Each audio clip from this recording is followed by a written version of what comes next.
자, 오늘은 사도행전 9장 10절에서 19절 상반절 말씀을 가지고 하나님의 마음을 품을 때라는 제목으로 말씀 나누겠습니다. 여러분, 우리는 타인의 마음을 온전히 이해할 수 없는 존재입니다. 여러분, 전사님의 지금 현재 마음 상태를 온전히 이해할 수 있다라고 생각하는 사람 있어요? 있나요? 전사님 지금 마음 상태가 어떨 것 같아요? 졸려요? 졸리진 않아요? 네, 푹 잤어요, 전사님은. 네, 졸리진 않습니다. 네. 자, 전사님은 지금 마음 상태가 기쁘면서도 약간 좀 혼란스럽고, 네, 당황스러우면서도 감사한 것 같습니다. 자, 여러분, 우리는요, 타인의 마음을 온전하게 이해할 수가 없어요. 가장 대표적인 것이 부모님의 마음을 온전히 이해할 수 없는 것이죠. 자, 부모님께서 우리를 왜 사랑하시는지, 여러분, 부모님이 여러분 왜 사랑하시는 것 같아요? 자녀된 도리로 한번 생각해 본 적 있니? 부모님이 나를 왜 사랑하실까? 자기가 낳았으니까 그것도 맞을 수 있어요. 자, 그럼 이렇게 한번 생각해 보면 어떨까? 그 나를 사랑하시는 부모님이 왜 나를 혼낼까? 도대체 왜 부모님은 나를 혼낼까? 또는 왜 우리에게 많은 것들을 이렇게 제한하시는 것일까? 여러분, 한번 생각해 본 적 있어요? 왜 이거 하지 말라고 하시지? 왜 혼내시지? 건이야, 어떨 것 같니? 왜 혼내시는 것 같아? 사랑하니까? 사랑하니까 혼내는 게 맞아? 나도 너 사랑해. 서연아, 미안한데 저기 그 온풍기 좀 꺼줄 수 있겠니? 전사님 목이 너무 말라가지고. 오케이, 그거 누르면 돼. 고마워요. 자, 전사님이 여러분들 사랑한다 해서 여러분들의 잘못들을 막 지적하고, 야, 그거 하면 안 돼. 그렇게 하면 어떡하냐? 라고 계속 꾸짖는다 보면은 여러분들 전사님을 보면서, 아, 전사님 날 진짜 엄청 많이 사랑하나 보다라고 생각할 것 같아? 아니면은 전사님은 왜 저럴까? 생각할 것 같아? 어떨 거 아니, 건이야? 왜 저럴까? 맞아요. 우리는요, 부모님의 마음을 온전히 이해할 수가 없어요. 나를 사랑한다라고 말씀하시는 그 부모님께서 나를 혼내시거나 내가 하고 싶은 일들을 제한하실 때, 하지 말라라고 말씀하실 때면요, 왜 그러실까라고 이렇게 고민하게 돼요. 그러나 우리가 누군가를 섬기게 되었을 때나, 또는 여러분들이 이제 나중에 시간이 돼서, 너네도 여기 앉아.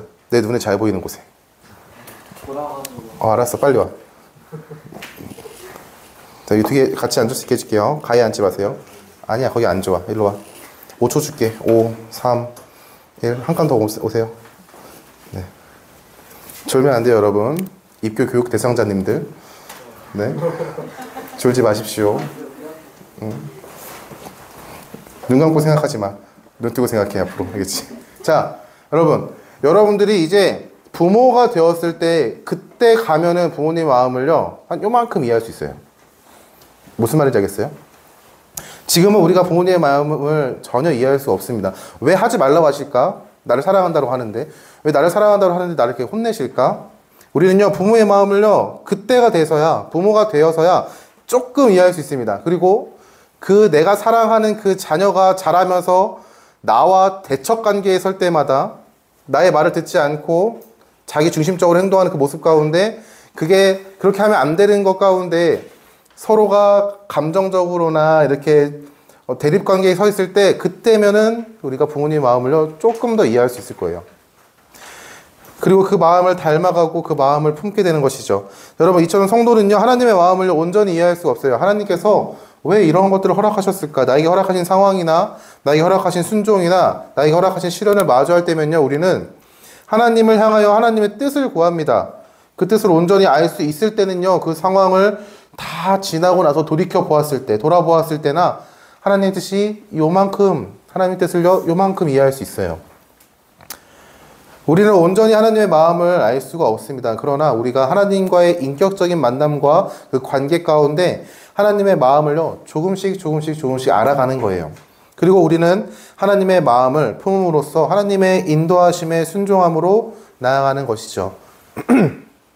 여러분, 성경은요, 우리를 향한 하나님에 대한 그 사랑에 대해서 상세하게 기록하고 있습니다. 하나님께서 너희들을 사랑하신다라는 그 수많은 말씀 가운데 하나하나씩 계속해서 너희들을 사랑하고 있어, 너희들을 사랑하는 분이셔 라고 이야기하고 있습니다.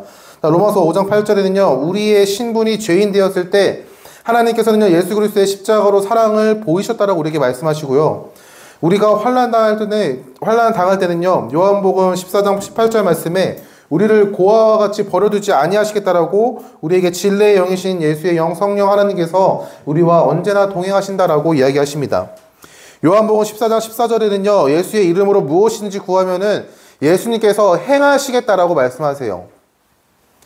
또한 예수님은 마태복음 28장 19절 20절 말씀에 우리에게 하늘과 땅의 모든 권세를 주셨다고 말씀하셨으며 세상에 나아가 복음을 전하고 예수의 제자를 세우는 가운데 우리가 혼자 나가는 것이 아니라 그 하나님께서 우리와 세상 끝날까지 함께 하시겠다라고도 약속하셨습니다. 이 외에도 우리를 향하신 하나님의 사랑이요, 하나님의 그 약속 가운데, 약속의 말씀 가운데 선명하게 드러내고 있어요. 그 말씀을 우리가 읽지 않으니까 하나님의 사랑을요, 오해하기도 합니다. 성도가 받은 사랑은요, 세상의 어떠한 것과도 비교할 수 없는 큰 사랑이고, 그 사랑은 지금도 우리 안에 역사하시는 성령 하나님으로 받는다는 것을요, 여러분 기억할 수 있게 바랍니다. 자, 이러한 사랑은 하나님께서 세상 가운데, 이러한 사랑을요, 세상 가운데 전하시기를 원하세요. 우리를 예수 그리스도의 복음을 전하는 전도사로 세우시고요, 세상에 그 복음을 흘려보내시기를 원하십니다. 뭐라고요? 그래요. 뭐라고요? 전사님이? 너무 피곤하면은 뒤에서 서서 들을 수 있는 기회를 줄게요. 어떻게 할래요? 버텨. 자, 여러분, 하나님께서는요, 세상에 복음을 흘려보내시기를 원하세요. 세상이 복음으로 물들어가는 것을요, 하나님께서는요, 원하시고 성도에게 그 사명을요, 주셨습니다. 우리도 예수 그리스도의 은혜로 구원받은 성도가 되었는데, 하나님의 감동하심을 따라서 허락하신 사명에 순종함으로 그 복음을 전해야 한다는 사실을요, 성경은요, 계속해서 이야기하고 있습니다. 자, 우리도, 여러분 생각해 보세요. 우리도 성령 하나님께서 누군가의 마음을 감동하심으로 우리도 그 누군가에게 전해드린 복음을 가지고 지금 이 자리 가운데 있습니다. 여러분들은 태어나자마자, 하나님, 교회 가야 돼 라고 해서 교회 온 사람이 있어요? 누군가는 부모님이 교회를 다니시니까 교회라는 문화, 교회라는 장소 가운데 자연스럽게 나온 친구가 있을 거예요. 그러나 여러분, 그 부모님도요, 누군가를 통해서 복음을 전해 들었다는 사실을요, 기억할 수 있길 바랍니다. 우리는요, 그 복음을 들었고요, 그 복음을 간직한 사람으로서 우리는 다시 세상에 나아가 복음을 전해야 할 사명을 하나님께서 우리에게 주셨습니다. 우리가 복음을 전할 대상, 우리의 입술로 복음을 들려줘야 하는 그 대상은요, 내가 사랑하는 사람일 수도 있지만 때로는요, 내가 미워하는 사람일 수도 있어요. 그러나 한 가지 확실한 것은요, 복음을 전해야 하고요, 예수 그리스도의 사랑을 전해야 합니다. 상대방이 누가 되었든 간에 우리는 예수 그리스도의 사랑을요, 전해야 해요. 자, 오늘 말씀은요, 예수 그리스도를 따르는 성도가 예수 그리스도를 핍박한 사울에게 찾아가서 사울이 앞으로 하나님의 어떠한 인도하심을 받게 될지에 대해서 전하는 그 장면을 기록하고 있습니다. 여러분, 지난 시간에 우리가 사울이 예수님을 다메섹에 가는 길에서 만났다라는 그 사건을 함께 나누었어요. 사울이 예수님을 믿는 사람들을 핍박하기 위해, 정당하게 핍박하기 위해, 그들을 잡아들이기 위해서 대제사장에게 공문을 받으러 가는 그 길, 다메섹에 가는 그 길 가운데 예수님을 만났습니다. 하늘에서 호련히 빛이 비쳤고요. 그 가운데 사울에게 이런 음성이 들렸습니다. 사울아, 사울아, 네가 어찌하여 나를 박해하느냐? 라는 음성이었어요. 하나님의 임재인 줄 분명하게 알았지만 나에게 들렸던 그 음성은 네가 어찌하여 나를 박해하느냐 였습니다. 그 가운데 사울은요, 할 수 있는 말이 당신은 누구십니까? 라는 말이었어요. 주여, 당신은 누구십니까? 분명 하나님인 걸 알겠지만 내가 하나님을 박해한 적이 한 번도 없는데 왜 하나님은 나를 향하여 네가 나를 박해했다라고 이야기하실까? 그 가운데 주여 당신은 누구십니까? 라는 그 질문 가운데 또 음성이 들립니다. 나는 네가 박해하는 예수라 라는 말씀이었어요. 내가 박해하는 그 예수를 믿는 사람들을 박해하는 그 모든 삶의 과정들이 사실은 하나님을 박해하는 것이었구나 라는 사실을 깨닫게 되었습니다. 음성 가운데 사울은요, 눈이 멀었고요, 함께 동행한 사람들은요, 그가 어떠한 것들을 보았는지 모르지만 분명하게 음성을 들었습니다. 하나님의 임재였다는 사실을 분명하게 알았던 것이죠. 그리고 그 동행한 사람들의 손에 이끌려 사울은요, 다소라는 지역으로 들어갑니다. 아무것도 보지도 못한 채, 아무것도 마시지도 않고 먹지도 않은 채 사울은요, 그저 기도하고 기다리고 있었어요. 자, 오늘 사울이 기도하고 있을 때 하나님께서 다메섹에 있는 아나니아에게 찾아오십니다. 그리고 이렇게 말씀하시는 거예요. 사도행전 9장 11절에서 12절입니다. 주께서 이르시되 일어나 직가라 하는 거리로 가서 유다의 집에서 다소 사람 사울이라 하는 사람을 찾으라. 그가 기도하는 중이니라. 그가 아나니아라 하는 사람이 들어와서 자기에게 안수하여 다시 보게 하는 것을 보았느니라 하시거늘. 자, 이 말을 듣고 아나니아는요, 하나님께 이렇게 답합니다. 사도행전 9장 13절 14절이에요. 아나니아가 대답하되 주여 이 사람에 대하여 내가 여러 사람에게 듣사온즉 그가 예루살렘에서 주의 성도에게 적지 않은 해를 끼쳤다 하더니 여기서도 주의 이름을 부르는 모든 사람을 결박할 권한을 대제사장들에게 받았나이다 하거늘. 자, 사울은 예수 그리스도를 믿는 사람들을 핍박한 사람이라고 하나님께 얘기하는 거예요. 이 말은요, 사울에게 가는 것은 안 됩니다 라고 하나님께 말씀드리는 것이죠. 두 가지 이유가 있었을 것 같은데, 첫 번째는요, 사울은 예수 믿는 사람들을 잡아들이고 핍박하는 사람이기 때문에 가면 위험합니다 라는 이유였을 수도 있고요. 또 하나는요, 사울은 예수 믿는 사람을 박해하는 사람이기 때문에 복음을 전하는 것은요, 무의미합니다 라는 그런 이유였을 수도 있어요. 뭐가 됐든 간에 아나니아는요, 하나님께서 사울에게 가라라고 하신 그 말씀을요, 하나님, 사울은 이런 사람인데 가야 합니까? 사울은 이런 사람입니다. 가면 안 됩니다. 라고 오히려 이야기를 하는 것이죠. 그러나 하나님은요, 아나니아에게 사울이 앞으로 복음을 위해서 어떠한 삶을 살아가게 될지, 어떠한 삶을 살아가야 하는 사람인지에 대해서 말씀하십니다. 사도행전 9장 15절에서 16절 말씀 이렇게 말합니다. 주께서 이르시되 가라. 이 사람은 사울은 내 이름을 이방인과 임금들과 이스라엘 자손들에게 전하기 위하여 택한 나의 그릇이라. 그가 내 이름을 위하여 얼마나 고난을 받아야 할 것을 내가 그에게 보이리라 하시니. 하나님께서 아나니아에게 찾아오시고 아나니아를 예수 그리스도를 믿는 그 성도를 핍박하는 사람, 그 사울에게 보내시는 그 이유는요, 사울을 통해서 세상을 복음으로 물들이려고 하시기 때문이었어요. 아나니아는 하나님께서 행하실 일들을 듣고 말씀에 순종함으로 나아갑니다. 아나니아는 다메섹을 떠나서 사울이 있는 집으로 들어갔고, 그리고 사울에게 다가가 안수하면서 이렇게 말합니다. 형제 사울아, 주 곧 네가 오는 길에서 나타나셨던 예수께서 나를 보내어 너로 다시 보게 하시고 성령으로 충만하게 하신다. 자, 아나니아가 안수하고 아나니아를 통해서 하나님께서 사울을 어떻게 인도할지를 들었어요. 그리고 즉시 사울의 눈에서 비늘 같은 것이 벗어졌다라고 얘기합니다. 그리고 일어나 아나니아는 세례를 받고 음식을 먹고 강건하여졌다라고 성경은 얘기하는 것이죠. 자, 아나니아는 사울에게 나아갈 수 있었던 그 이유가 무엇이었을까? 단순하게 하나님의 말씀이라는 이유로 순종했을까? 한번 고민해 봤으면 좋겠어요. 왜냐하면요, 우리는요, 하나님의 말씀인 걸 알지만 순종하지 않기 때문이에요. 여러분, 하나님의 말씀인 걸 알지만 순종합니까? 순종하니 샬롬아? 예를 들어볼까? 하나님 앞에서 온전한 마음으로 예배를 드리라고 합니다. 온전한 마음으로 예배를 드리고 있니? 네 눈은 온전하지 않은데? 너 너무 피곤해 보여. 안 피곤해? 알았어.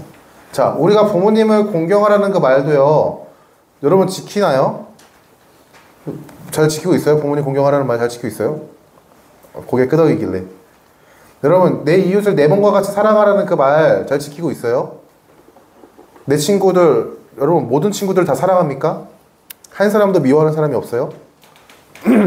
전사님은 많은데 미워하는 사람들. 자, 여러분, 우리는요, 하나님의 말씀을요, 온전하게 지킬 수 없어요. 아나니아가 하나님의 말씀에 순종했다라는 그것을, 그 이유를 우리가 이해할 때, 하나님의 말씀이니까 순종했겠죠 라고 이해하면요, 우리의 삶을 돌이켜보면은, 아, 아나니아가 꼭 그렇게 했을까? 라고 고민해 볼 필요가 있을 것 같아요.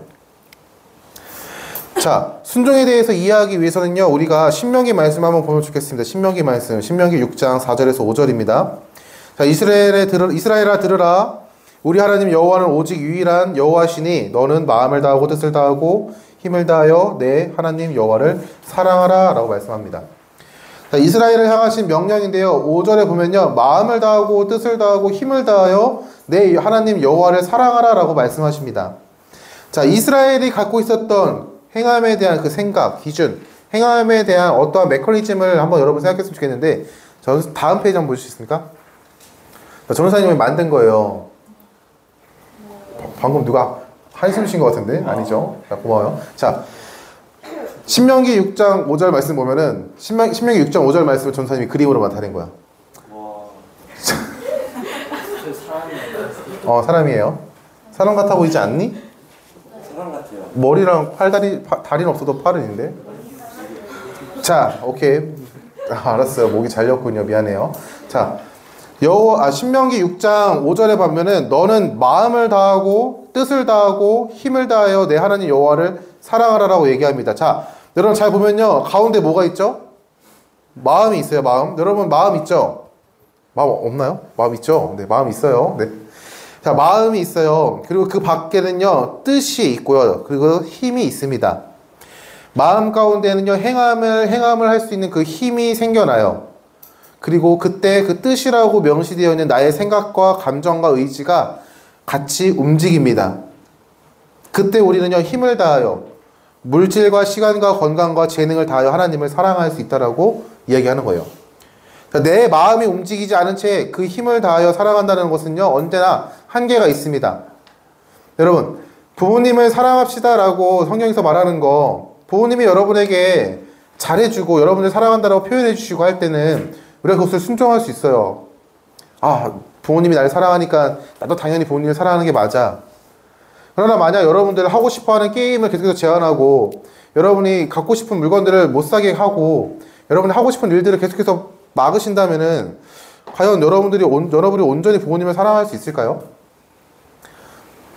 우리는 한번 고민해 봐야 돼요. 내 마음이 움직이지 않으면요, 우리는 온전하게 하나님의 말씀에 순종할 수가 없습니다. 자, 여기서 중요한 거는요, 내 마음이 먼저 움직여야 된다는 거예요. 내 마음이 행함의 힘을 갖고 있는데 그 마음이 바뀌지 않는 이상은요, 우리는 어떠한 행함도 온전하게 이룰 수 없다는 거예요. 자, 아나니아의 마음에는요, 하나님의 마음이 주어졌습니다. 그 마음이 무엇이냐면은 아직도 죄 가운데 예수님을 몰라서 허우적거리는 그 영혼을 향한 슬픔이었고요, 그들을 사랑하시는 그 마음이었어요. 아나니아는 그 마음을 그 마음을 품으니까 사울이라는 그 존재가요, 예수님을 믿는 사람을 핍박하는 그 사울이라는 그 사람으로만 보이는 것이 아니라 예수님을 몰라서 사람들을 핍박하는 존재로 보였습니다. 하나님의 사랑, 예수님의 복음이 절실하게 필요한 사람으로 보였던 것이죠. 그의 마음 가운데 하나님의 마음이 품어지니까요, 오히려 하나님의 말씀에 순종함으로 나아갈 수 있었던 것입니다. 자, 언제나 나의 마음의 중심에는요, 나라는 존재가 자리 잡고 있어요. 여러분, 죄는요, 내 마음 가운데 나라는 존재가 자기 중심성을 갖고 있는 게 죄입니다. 내 마음대로 하고 싶은 거, 내가 기뻐하는 것을 하고 싶은 거, 그게 하나님을 향하지 아니할지라도 나 이거 하고 싶은데 굳이 주일에 예배 드려야 돼? 좀 더 자고 좀 더 재밌게 놀고 친구들과 만나고 하면 나는 그게 더 좋은데 라고 생각하는 그 마음들이 죄라는 거예요.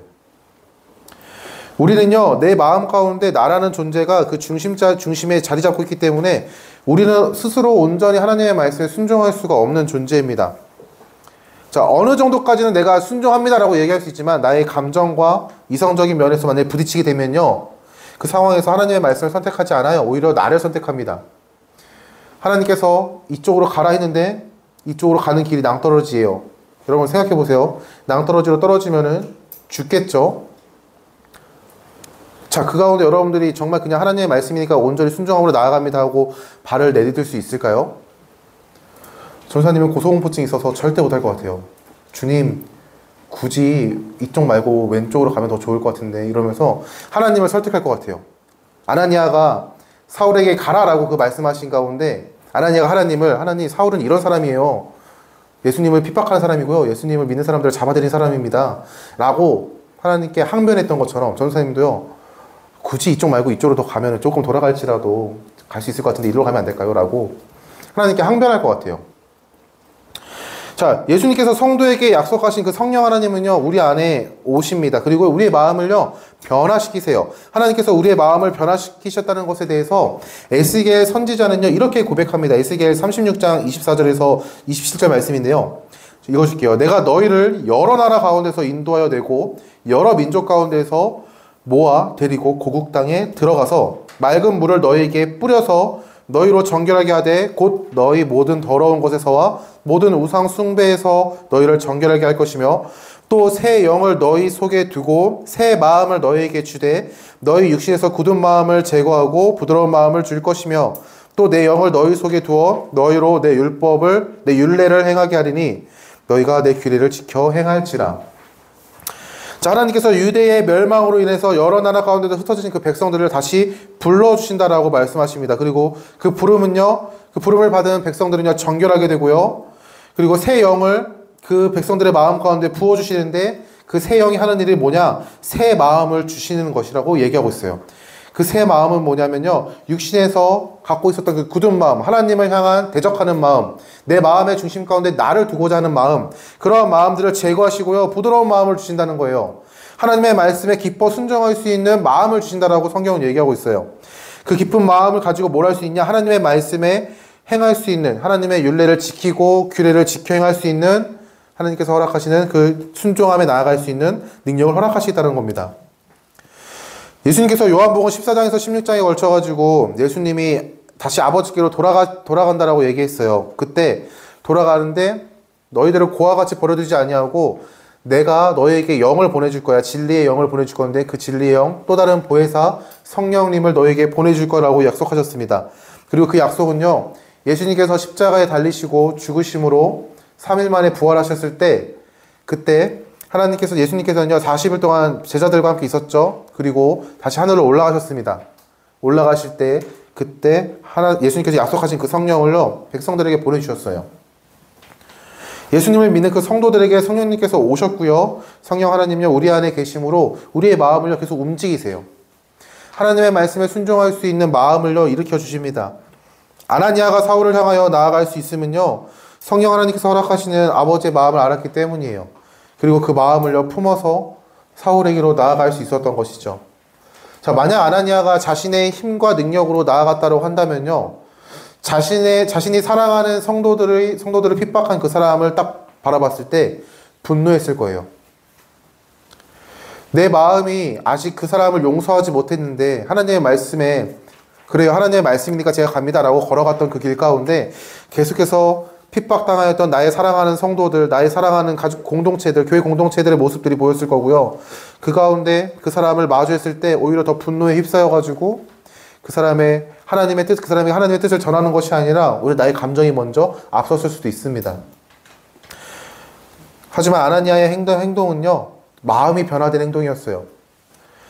아버지 하나님의 마음을 품은 사울은 하나님의 말씀에 순종함으로 나아가 복음을 전하는 또 하나의 성도가 되었습니다. 그 성도가 될 수 있었던 계기는요, 아나니아라는 성도를 통해서 역사하신 하나님, 아나니아를 통해서 전해진 그 복음으로 사울이라는 사람은요, 예수님을 핍박하는 사람이 아니라 예수님을 전하는 사람, 예수님을 위해서 살아가는 사람이 되었던 것이죠. 자, 사랑하는 청소년부 여러분, 우리의 행함은요, 마음의 변화를 통해서 가능해요. 특히 복음을 전하는 것에 있어서는요,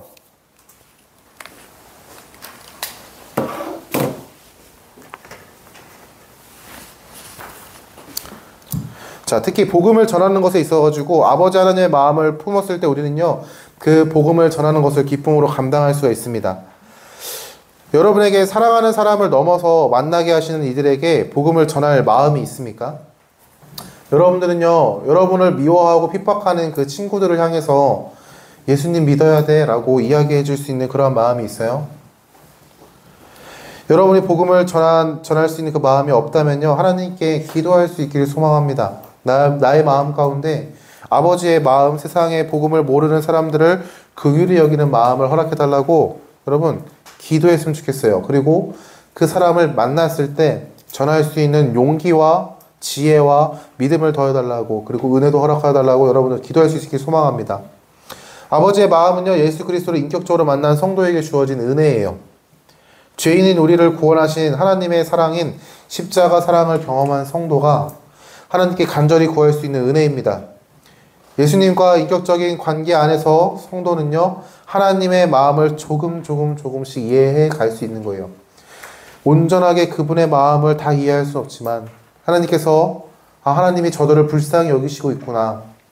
그들을 향하여 내가 복음을 전하는 복음의 통로가 되어야겠구나라는 다짐을 할 수 있게 됩니다.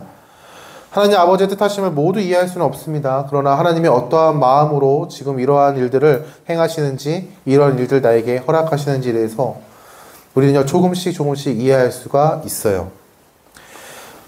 자, 아직 예수님을 인격적으로 만나지 못했다라고 고백하는 우리 친구들이 있다면요, 기도할 수 있길 바랍니다. 예수님과의 인격적인 만남을요, 기대하고 소망함으로 기도할 수 있길 바라요. 하나님께서는요, 반드시 허락하실 거예요. 여러분들 만나주실 겁니다. 내가 예수님과의 인격적인 만남 가운데, 그 사랑 가운데 누릴 수 있는 성도가 될 수 있게 해달라고 여러분이 기도했으면 좋겠습니다. 하나님께서 허락하신 은혜를 따라서 하나님께서 허락하신 삶 가운데 복음을 전하는 일이 일어나기를 소망합니다. 단순히 나의 공로를 위해서 하는 것이 아니라 뭐 전도축제와 같은 이런 일들을 하기 위해서 성과를 내기 위해서 내가 하는 것이 아니라 아버지 하나님께서 사랑으로 그들을 품고자 하실 때 내가 그 마음 가운데 순종함으로 동참함으로 나아갈 수 있기를 소망합니다. 여러분들이 그러한 성도, 그러한 청소년부가 될 수 있기를 예수님의 이름으로 축원합니다.